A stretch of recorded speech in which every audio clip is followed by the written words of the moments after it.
Hello friends, welcome to the channel of Shyam Fintalk. अभी तक हमने देखा कि पार्ट 1 में हमने देखा कि क्यों हमें ऑप्शंस में ट्रेड करना चाहिए। अगर आपने नहीं देखा तो वो वीडियो पार्ट 1 देख सकते हैं। पार्ट 2 में हमने देखा है कि अगर ऑप्शंस हम ट्रेड कर रहे हैं तो हमें पता होना चाहिए कि ऑप्शंस क्या है। सो पार्ट 2 में हमने ऑप्शंस के बारे में बात किया, थोड़ा बहुत उसके अंदर कॉल पुट का एग्जाम्पल के तौर पे लिया, बट उसके डिटेल में अभी तक हम गए नहीं हैं। तो पार्ट 2 में हमने ऑप्शंस क्या है उसके बारे में समझा है। आज हम ले रहे हैं कॉल पुट को थोड़ा डिटेल में जानेंगे और क्या 3 फैक्टर से कॉल पुट के प्रीमियम में चेंजेस आते हैं। तो उसका बेसिक आज हम देखेंगे, खाली नाम सुनेंगे, और अगले वीडियो में हम देखेंगे कि डेल्टा, वेगा, थीटा और वेगा का मेजरली क्या एक्टिव पार्टिसिपेशन रहता है फॉर ऑप्शंस के प्रीमियम में। हम आगे बढ़ने से पहले एक स्टोरी मैं आपके साथ शेयर करना चाहता हूँ। एक गाँव में एक रोटी बनाने वाला था, तो उसको वो 5 रुपये में रोटी बेचता था। 5 रुपये का उसको रोटी की कीमत 10 रुपये करनी थी। राजा के पास वो जाता है बताने के लिए कि मुझे इसकी कीमत बढ़ाना है। तो राजा कहता है कि क्यों 5, मेरे राज्य में तुझे 5 का 10 क्यों करना है, तो 5 का 30 बढ़ा दे। तो बोला अगर मैं 5 का 30 कर दिया तो गांव में हंगामा मच जाएगा। तो राजा कहता है उसकी चिंता मत कर, वो मैं संभाल लूँगा। अगले दिन वो 5 का रोटी, 5 की कीमत 30 रुपये कर देता है, और वाकई गाँव में हंगामा होता है और गाँव वाले सारे राजा के पास आते हैं और अपनी दुविधा सुनाते हैं। ये सुनकर राजा अपनी नाराज़गी दिखाता है और अपने सिपाही को भेजता है कि तुरंत उसको सभा में लेके रहो। सभा में जब वो आता है, राजा बहुत उसको चिल्लाता है और उसकी हिम्मत कैसे हुई, मेरे से पूछे बिना किया, बहुत भला भला सुनाता है, और लास्ट में बोलता है अगर तूने मेरी बात नहीं मानी तो अगले दिन तुझे फांसी की सज़ा होगी, और कल से 30 रुपये की रोटी तो 15 रुपये कर देना। ये सुनते ही सारे गाँव वाले एकदम खुश हो जाते हैं कि राजा की जय हो, जय हो।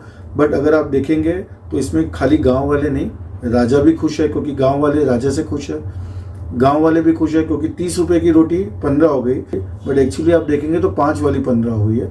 और व्यापारी भी बहुत खुश है क्योंकि अब जो उसको 10 रुपये चाहिए था, उसका मतलब वो रोटी को 15 रुपये बेच पा के खूब मुनाफा खा रहा था।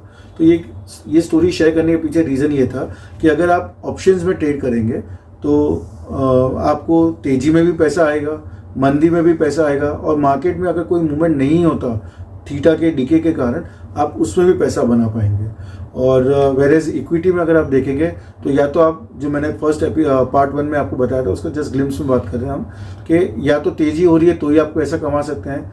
फ्यूचर में तेज़ी मंदी दोनों कर सकते हैं, लेकिन आपका डायरेक्शन राइट होगा तो आप कमाएंगे, नहीं तो पैसा आपको लग सकता है। ऑप्शन एक ऐसी चीज़ है कि अगर आप उसको अच्छी स्ट्रेटेजी से अगर उसको मारेंगे या उसका पोजीशंस बनाएंगे, बिल्टअप करेंगे, तो आप तेज़ी में भी कमा सकते हैं, मंदी में भी कमा सकते हैं, और मार्केट वहीं का वहीं न्यूट्रल भी रहे। तो राजा की कहानी के द्वारा हम तीनों सिचुएशन में सबके सब खुश हो सकते हैं। अच्छा, आज का हम टॉपिक में आगे बढ़ते हुए हम देखते हैं कि ऑप्शंस में कॉल और पुट कैसे बिहेव करते हैं। सबसे पहले हम फ्यूचर को समझते हैं। फ्यूचर का डेल्टा 1 होता है। डेल्टा 1 होने का मतलब क्या होता है कि अगर स्टॉक प्राइस, इक्विटी प्राइस 1 रुपये से चेंज होगा तो फ्यूचर का प्राइस भी 1 रुपये से ऊपर की तरफ बढ़ेगा, दैट इज +1। और जब इक्विटी माइनस की तरफ जाएगा तो फ्यूचर में भी आपका -1 रुपीज़ का आपको बेनिफिट होगा। तो ऑप्शंस में आपके 3 स्ट्राइक प्राइस को हम 3 तरह से डिफाइन करते हैं: eight the money, in the money and out of the money. So eight the money क्या होता है, समझो, मैं अपन एग्जाम्पल को सेम रखते हैं ताकि कॉन्सेप्चुअली अपने को सेम चीज़ समझ में आवे कि 100 रुपीज़ का अगर स्ट्राइक प्राइस है और 100 रुपीज़ का मार्केट प्राइस है, तो ये हम एट द मनी बोलेंगे कि जहाँ पे स्टॉक का प्राइस भी और स्ट्राइक प्राइस दोनों ऑलमोस्ट सेम है। 102 और 98 को भी अपन एट द मनी के आसपास ही बोलते हैं। सो उसको एट द मनी अपन बोलेंगे। वैसे ही अगर समझो कॉल की बात करेंगे अपन कि 90 का स्ट्राइक प्राइस है और करंट प्राइस 100 का है, मतलब कि स्ट्राइक प्राइस आपका डीप इन द मनी है और आपका जो करंट प्राइस है वो 100 है, तो इसको अपन इन द मनी बोलेंगे। इन द मनी इसलिए बोलेंगे कि अब इसके अंदर खाली जो एट द मनी है उसमें नॉर्मली अगर एग्जैक्टली एट द मनी है, इंट्रिंसिक मतलब करंट प्राइस और स्ट्राइक प्राइस सेम है, तो उसके अंदर जितना प्रीमियम है वो खाली थीटा और वेगा के प्रोपोर्शनेट पे भी है। तो उसके अंदर इंट्रिंसिक वैल्यू कुछ नहीं है। इंट्रिंसिक वैल्यू मतलब एक्चुअल वैल्यू कुछ नहीं है, जो भी है पूरा हवा है। वेरेज 90 का कॉल स्ट्राइक प्राइस में अगर आप 100 से कंपेयर करेंगे करंट प्राइस पे, तो 10 रुपये जो है वो उसका इंट्रिंसिक वैल्यू होता है, और 10 रुपये के ऊपर जो भी प्रीमियम बोल रहा है, समझो 13 रुपये उस वक्त अगर वो प्रीमियम की वैल्यू है, स्टार्टिंग ऑफ द मंथ है या मिड ऑफ द मंथ है, जो भी है, उसमें जो 3 रुपये एडिशनल वैल्यू है वो हवा है। सो 10 रुपये इंट्रिंसिक वैल्यू है, क्योंकि 100 माइनस 90 अगर कुछ ना करो तो भी वो समझो आज का आज अगर मार्केट बंद हो एक्सपायरी का दिन आ जाता है तो ये 90 रुपीज़ से 100 रुपीज़ का डिफरेंस जो है, क्योंकि बेसिकली कॉल मतलब क्या आता है, मुझे राइट टू बाई है। अगर 90 रुपीज़ का स्ट्राइक प्राइस है उसका मतलब क्या, मैंने 90 रुपीज़ में बाई कर रखा है। और अभी समझो अगर करंट प्राइस 100 है, उसका मतलब क्या 90 में मैं एक्सरसाइज करूंगा और वो चीज़ 100 में बेचूंगा तो 10 रुपये तो मुझे कहीं ना कहीं तो मिलना ही है। इसलिए हम इसको इन द मनी बोलते हैं। एट द मनी में 100 रुपये का स्ट्राइक प्राइस है, समझो आज का आज एक्सपायर हो जाएगा तो ये प्रीमियम पूरा का पूरा जीरो हो जाएगा। Same out of the money में, लेकिन इन एट द मनी और आउट ऑफ द मनी में फ़र्क क्या होता है। एट द मनी में अगर समझो डेज बाकी है, नंबर ऑफ डेज बाकी है, तो चांसेस है ये इन द मनी हो सकता है, आउट ऑफ द मनी हो सकता है। लेकिन deep out of the money हो, समझो 120 का कॉल है तो उसकी चांसेस प्रोबेबिलिटी बहुत कम होते हैं कि वो इन द मनी हो, तो उसके प्रीमियम कम होगा। दोनों में हवा है, लेकिन इसमें ज़्यादा हवा है क्योंकि इसके अंदर प्रोबेबिलिटी ज़्यादा है इन द मनी होने की। सो इन द मनी को तो अपन साइड पे रख देते हैं, बट एट द मनी और आउट ऑफ द मनी में एट द मनी का प्रीमियम ज़्यादा क्यों है, जितना नंबर ऑफ डेज ज़्यादा है तो उसके अंदर थीटा भी ज़्यादा है और उसकी probability of getting in the money भी ज़्यादा है।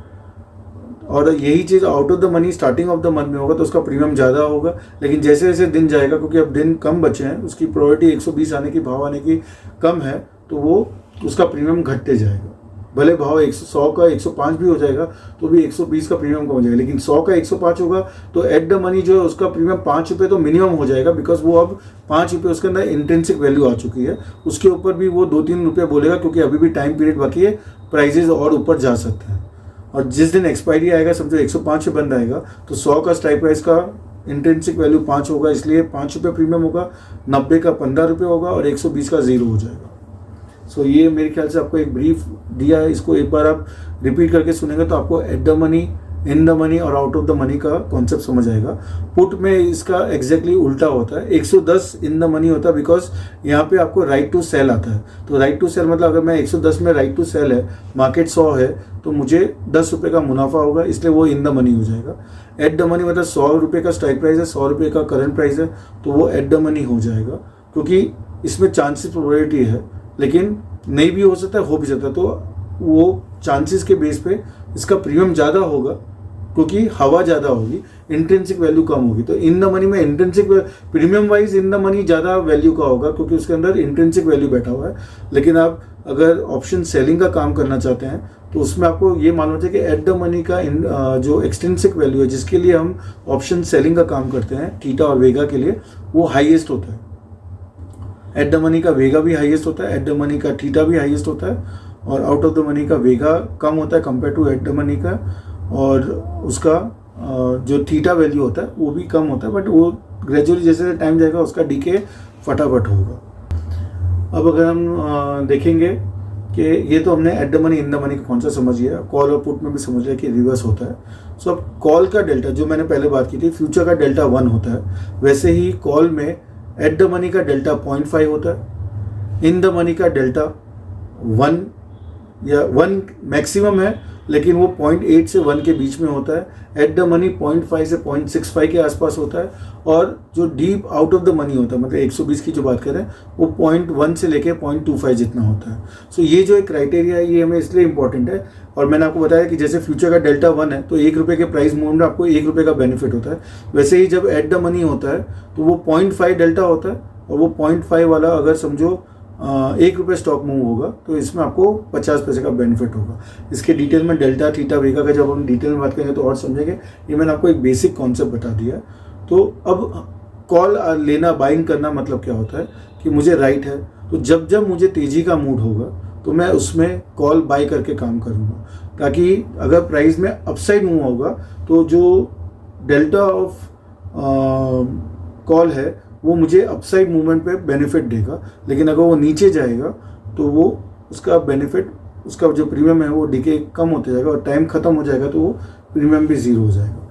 तो पुट साइड में क्या होता है कि आपका डेल्टा नेगेटिव होता है, तो जैसे फ्यूचर अपन शॉर्ट करते हैं वैसे इधर पुट में भी डेल्टा नेगेटिव होता है। नेगेटिव मतलब ये है कि अगर स्टॉक नीचे की तरफ आएगा तो आपको वो बेनिफिट होगा, 1 रुपये होगा तो आपको एट द मनी का है तो 0.5 है, इन द मनी का है तो 0.7, तो 70 पैसे का बेनिफिट, तो 10 रुपये का हुआ तो 7 रुपये का बेनिफिट होगा। और वैसे ही deep out of the money होगा तो ₹10 का मूव होगा तो ऑप्शंस खाली ₹2.5 से ही मूव होगा।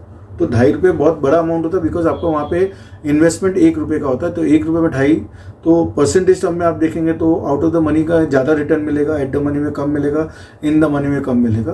बट प्रोबेबिलिटी के तौर पे अगर बात करें तो नॉर्मली एट द मनी का अगर आप लॉन्ग करके काम कर रहे हैं तो नॉर्मली एट द मनी का आप लॉन्ग करके काम करेंगे तो आपको रिटर्न और चांसेस ज़्यादा है। क्योंकि क्या होता है, जैसे जैसे 1-2 दिन भी अगर निकल जाएगा, सेम डे उसी या 1 घंटे के अंदर अगर मूवमेंट आ गया तो आपको आउट ऑफ द मनी में भी पैसा दिखेगा। लेकिन 1-2 दिन अगर निकल जाएगा तो टाइम डीके इतना ज़्यादा इफेक्ट दिखाएगा उसका कि आपको इसमें प्रॉफिट मूवमेंट आने के बाद भी प्रॉफिट नहीं दिखेगा। तो ये कॉन्सेप्ट को हमने एक बेसिक रूप में देखा है। अगले वीडियो में हम देखेंगे कि जो ऑप्शंस का जो प्रीमियम होता है उसमें 3 फैक्टर का मेजर रोल है, डेल्टा, थीटा एंड वेगा। लोग गामा भी बोलेंगे, बट मैं एक चीज़ क्लियर करता हूँ कि ऑप्शंस के जो प्रीमियम होते हैं उसमें गामा का कोई रोल नहीं होता। गामा का रोल डेल्टा कितना चेंज होगा उसके लिए होता है, लेकिन ऑप्शंस का प्रीमियम कितना चेंज होगा वो डेल्टा, थीटा और वेगा बताएगा। ये चीज़ को हम अगले वीडियो में देखेंगे। थोड़ा डीप इंटेंस वीडियो होने वाला है, क्योंकि एक एक चीज़ का मैथमेटिकली कैसा इम्पैक्ट होता है। सो डेल्टा जो है वो प्राइस मूवमेंट के बेस पे होता है, थीटा जो है वो टाइम के ऑटोमेटिकली टाइम जैसे जैसे आएगा उसके ऊपर होता है, और वेगा वॉलेटिलिटी कैसे काम होती है ये हम आने वाले वीडियो में देखेंगे। अगर आपको भी कोई भी और क्वेरी हो या कुछ भी हो तो आप ज़रूर कमेंट करिएगा। अगर आपको मेरा वीडियो पसंद आ रहा है, उसमें आपको कुछ भी बेनिफिट लग रहा हो तो ज़रूर हमारे चैनल को सब्सक्राइब करिएगा, बिकॉज सब्सक्राइब करने में, बेल आइकन क्लिक करने में, अगर हमारी कोई भी नई वीडियो इसकी के सीरीज़ में या फिर हमारे चैनल पे कोई भी नई वीडियो आएगी तो उसका अलर्ट आपको मिलेगा, तो वो आपको कंटिन्यूटी के लिए काम आएगा। हम एवरीडे एक एक ऑप्शंस का, जब तक ये सीरीज़ चलेगा हमारा, तब तक उसके कॉन्सेप्ट के बारे में जब तक क्लैरिटी ना हो तो एवरीडे हम एक एक वीडियो का करेंगे। उसके बाद हम स्ट्रेटेजीज़ लेके, क्या स्ट्रेटेजीज़ हम करेंगे उसको, लाइव स्ट्रेटेजीज़ को हम रन करके देखेंगे कि कैसे पैसा बन रहा है और कैसे उसको हम ट्रेड करके उसमें से बेनिफिट कर सकते हैं।